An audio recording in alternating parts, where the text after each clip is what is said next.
नमस्कार साथियों, जैसा कि आप जानते हैं ईएमआरएस हॉस्टल वार्डन को लेकर जो कि आपके एकलव्य मॉडल रेजिडेंशियल स्कूल के अंतर्गत नॉन टीचिंग बैकग्राउंड की ये जो है आपके वैकेंसीज़ हैं। अगर हम बात कर ले ईएमआरएस हॉस्टल वार्डन परीक्षा को लेकर के अगर सफलता का मूल मंत्र क्या है, तो जी हाँ दोस्तों, अड्डा 24/7 आप सभी के लिए लेकर आया है यहाँ पर हिंदी और इंग्लिश माध्यम में दोनों बुक्स को। जी हाँ, अगर हम बात कर लें इनमें क्या क्या विशेष है, तो इसमें जो है शामिल किया गया है आपके जनरल अवेयरनेस अर्थात सामान्य सचेतता, रीजनिंग, फिर उसके बाद है आपका नॉलेज ऑफ आईसीटी अर्थात सूचना और संचार प्रौद्योगिकी की जानकारी, फिर है आपका पॉक्सो एक्ट से रिलेटेड आपके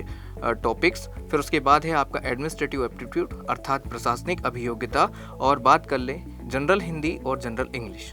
अगर हम बात करें कि इस किताब की मुख्य विशेषता क्या है, तो ये जो किताब है उसकी मुख्य विशेषता अगर हम बात कर लें हिंदी में भी और अंग्रेजी में भी, तो इसमें नवीनतम पाठ्यक्रम पर आधारित है, अवधारणा और विस्तार पूर्वक वर्णन किया गया है, अध्यायवार आपके जो है मल्टीपल एमसीक्यूज़ हैं, साथ ही साथ आपके पॉक्सो एक्ट जो कि इस हॉस्टल वार्डन की एग्ज़ाम में विशेष रूप से जोड़ा गया है, जो कि बच्चों के संरक्षक को लेकर बनाया गया अधिनियम है, तो उसको भी हमने बहुत अच्छे एक्ट के माध्यम से और वो भी बेयर एक्ट के माध्यम से जोड़ा है। अगर हम बात करें तो इसमें जो भी आपके एक्सपर्ट फैकल्टीज़ हैं उन सभी के द्वारा लिखित और संकलित जो नोट्स हैं उन सभी को इस किताब के अंदर समाया गया है या लाया गया है। अगर हम बात कर लें इसके अंदर की, तो यहाँ पर अगर हम देखते हैं कि इसके कंटेंट में क्या क्या है, तो आप यहाँ पे बहुत गौर से देखिएगा, जो कि आपकी एग्ज़ाम में हेल्प भी करेगा। मैं दोनों आपके हिंदी और अंग्रेजी दोनों आपको यहाँ पे ओपन करके बता देता हूँ।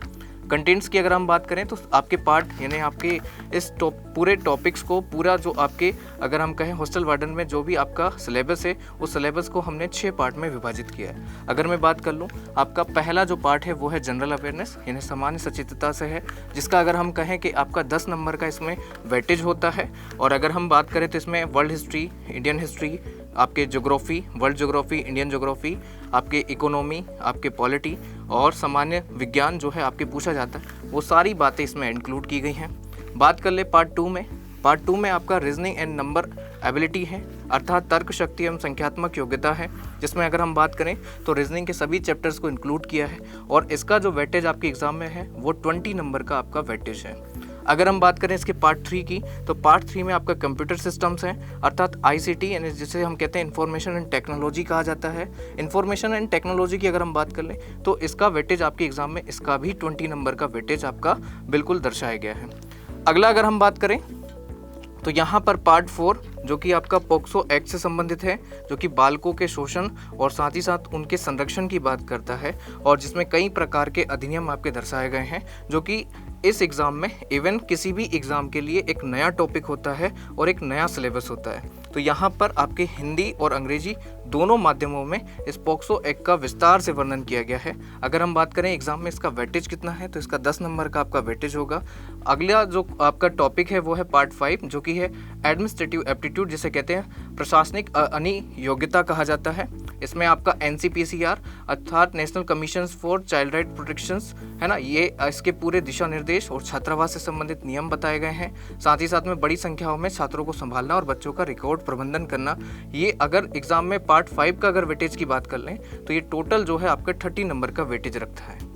बात कर ली जाए आपके जनरल इंग्लिश और जनरल हिंदी, तो ये दोनों आपके चाहे हिंदी का विद्यार्थी हो चाहे वो अंग्रेजी माध्यम का विद्यार्थी हो, दोनों के लिए आपका सेम सिलेबस होगा और सेम पैटर्न होगा, क्योंकि ये जनरल इंग्लिश वाले विद्यार्थी को भी पढ़ना है और हिंदी को भी पढ़ना है, और हिंदी जो समान है वो इंग्लिश वाले विद्यार्थी के लिए भी है और आपके यहाँ पर हिंदी माध्यम वाले विद्यार्थी के लिए भी। तो उन सभी को भी हमने इंक्लूड किया है और एग्ज़ाम में इसका वेटेज जो है वो 10-10 मार्क्स का है अर्थात 10-10 नंबर का। इस तरह से ये पूरा पेपर जो है आपका 120 नंबर में आपका सबमिट जाता है, आपका जो है अगर 120 नंबर में आपका हो जाता है। अगर हम बात करते हैं इसके अंदर की कि कंटेंट्स में और क्या क्या है, तो देखो अगर मैं इन दोनों किताबों को आपको पहले हिंदी माध्यम में बता देता हूँ फिर अंग्रेजी माध्यम में बताऊँगा। तो सबसे पहले हमने इसमें इंक्लूड किया है आपके पार्ट 1 सामान्य सचेतता। ऐसे ही सभी पार्टों को आपके पार्ट 6 पे डिवाइड किया गया है। आप देखिएगा यहाँ पर ये जो है इतनी मोटी बुक है आपका, लगभग आपका इसमें पेजेस अगर हम काउंट करेंगे तो 400 या 500 के समथिंग आपको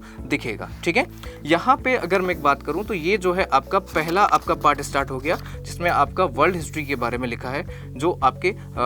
सॉरी भारतीय इतिहास के बारे में लिखा है। भारतीय इतिहास की अगर हम बात करें तो भारतीय इतिहास के विभिन्न जो आपके तथ्य हैं उन सभी तथ्यों का संग्रह किया गया है। फिर इसका यहाँ पे आपका वर्णन किया गया है। और इसी वर्णन के साथ अगर मैं बात करूँ तो यहाँ पर इसके आगे अगर आप चैप्टर के एंड में जब जाएंगे तो यहाँ पर इसके मल्टीपल अभ्यास प्रश्न अर्थात MCQs आपके दिए गए, जैसे कि आप यहाँ पे देख सकते हैं क्वेश्चन 1 से लेके तो आपका जो है यहाँ पर सारे क्वेश्चंस को आपके इंक्लूड किया गया है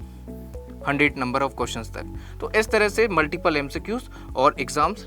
मतलब आपके टॉपिक हैं उसको आपका बनाया गया है। अगर वैसे ही अगर हम अंग्रेजी माध्यम की किताब को उठा के देखते हैं तो यहाँ पे आप देखिएगा, यहाँ पर इंग्लिश मीडियम में भी आपका पहले आपका हिस्ट्री जिसमें इंडियन हिस्ट्री को इंक्लूड किया है। इंडियन हिस्ट्री से रिलेटेड आपके सारे जो चैप्टर्स हैं इंपॉर्टेंट जो टॉपिक्स हैं उन सभी टॉपिक्स को जनरल अवेयरनेस के अंतर्गत इंक्लूड किया है। देन उसके बाद आगे आने के बाद यहाँ पर इसके मल्टीपल चॉइस MCQs दिए गए हैं, जैसे MCQs कहते हैं। तो यहाँ पर पूरे MCQs आपके इंक्लूड किए गए हैं विथ लैंग्वेज इंग्लिश लैंग्वेज, दोनों सेपरेट लैंग्वेज है, ये हिंदी में है और ये पूरा इंग्लिश में है। अगर हम बात कर लें तो EMRS वाले विद्यार्थी अभी आपका जो है आज ही की न्यूज़ है कि आपका स्टे जो है वो हट चुका है, मतलब उत्तराखंड हाईकोर्ट ने जो स्टे लगा रखा था एग्ज़ाम में वो स्टे हट चुका है। अब आपके एग्ज़ाम का फिक्स नहीं है कि कब आपका एग्ज़ाम हो जाए, है ना। आपका एग्ज़ाम का 20 दिन में हो सकती है, 30 दिन में हो सकती है या अगले आपके 90 दिन में हो सकती है। तो कोई चांस नहीं है, 20 दिन वाला एग्ज़ाम भी हो सकता है, 30 दिन वाला भी हो सकता है, क्योंकि नोटिफिकेशन बहुत लेट मतलब बहुत